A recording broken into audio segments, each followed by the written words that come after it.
Alors, écoute-moi bien. Tu vis avec un homme. Vous n'êtes pas marié, tu es célibataire. Celui que tu dis, mon homme là, vous n'avez pas signé le papier, tu es célibataire. Oh, mais coach, qu'est-ce que tu me racontes? Sa mère m'appelle ma fille.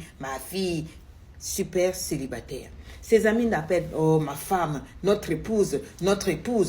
Tu es célibataire. Tu as fait des enfants. 1, 2, 3. Tu habites même avec lui. Vous n'avez pas signé papier. Tu es célibataire. Oh non, mais coach, qu'est-ce que tu racontes? On a même construit sur le terrain que mon père m'a donné là. Tant que tu n'es pas passé là où on signe les papiers là, tu es célibataire. Est-ce que tu me comprends? Tu ne vas pas aimer, mais je vais te dire la vérité. Si tu es avec un homme qui sait très bien ce qu'il fait, les hommes sont très intelligents, très pertinents. C'est nous qui nous embrouillons.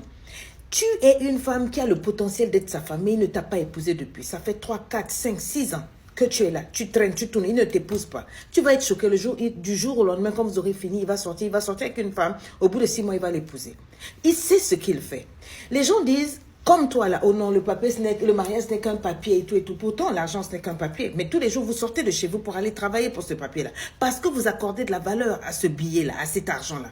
Parce que tu ne veux pas accorder la valeur au mariage. Ou simplement, tu as honte. Tu estimes que bon, comme tu ne peux pas forcer le gars à t'épouser là, tu vas seulement dire que non, le mariage n'est pas important. Mais tu es dans la maison du gars, tu lui ponds des gosses chaque jour. Il faut que tu te donnes du sens. Il faut être consistante dans ce que tu dis. Est-ce que tu es constante? Est-ce que tu trouves que c'est correct, c'est équilibré ce que tu dis?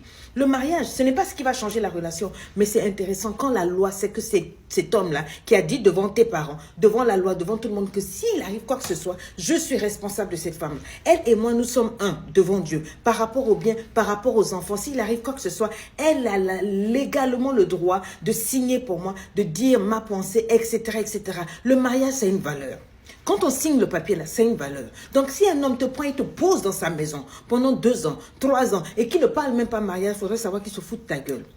Il te fout de ta gueule. On n'a pas besoin aujourd'hui d'avoir des milliards pour épouser quelqu'un. Même juste prendre les 2 témoins et on va s'asseoir au tribunal. On dit à la mairie et on signe les papiers. C'est plus respectable et responsable de la part de cet homme-là.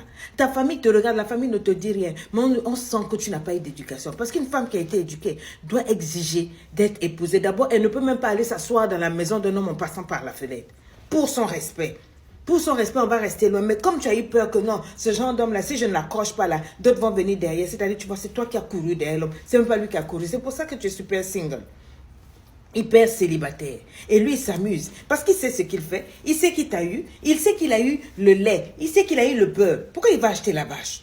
Tu lui donnes tout le potentiel. Tu lui donnes tous les services d'une épouse.